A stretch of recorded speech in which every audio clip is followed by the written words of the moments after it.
हाँ देखु आमर गोटे थार्ड जेंडर अच्छी गोटे भौणी अच्छी आमर बहुतटा घर तार भत्ता 2 मास है बहुत प्रोब्लेम कर माने प्रूफ मगा तू हिजड़ा बोली तोर प्रूफ देखा माने यहाँ केते बड़ निंदनीय घटना जो माने ऑफिसर माने अच्छे से अवगत रहा कथा कि गोटे जेंडर को केमिति भत्ता मिले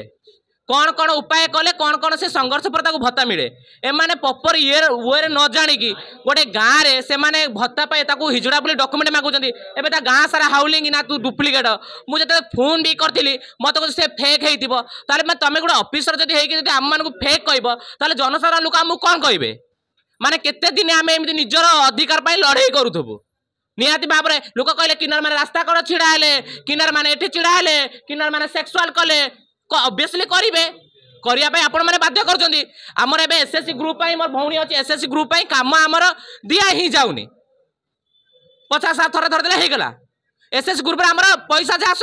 पैसा किसी भी आसुनी किन्नर मैंने किमी आगू बढ़े ऑब्वियसली पेट तो चूर करना दिह व्यवसाय ऑब्वियसली करने तो बाध्य हे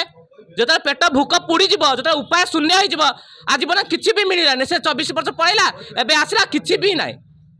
लोक मैंने चलिए आम किन्नर मैंने चलिए किमी ना किन्नर मैंने जे व्यवसाय कले किन्नर मैंने एमती कले गोटे भत्ता आने गोटे 1000 टଙ୍କା भत्ता मिलूचे से तुम प्रूफ देखाओ तुम हिजड़ा ना प्रमाण कर भत्ता दिज्व माने कौ प्रूफ देखा चाहते मैंने आम दिहटा को आम कपड़ा खोलिकी टोटाली देखा चाहते ना आम सर्टिफिकेट देखा चाहते कौटा देखा चाहते अफिसर मैं पचारूँ जोटा कहे आम से देखा राजी जब पूरा कहे कपड़ा खोली देखा बोले आम देखा राजी आम ओरिजिनल आउ डॉक्यूमेंट हिसाब से कहे आम से राजी अच्छे आम खोलिया राजी अच्छे।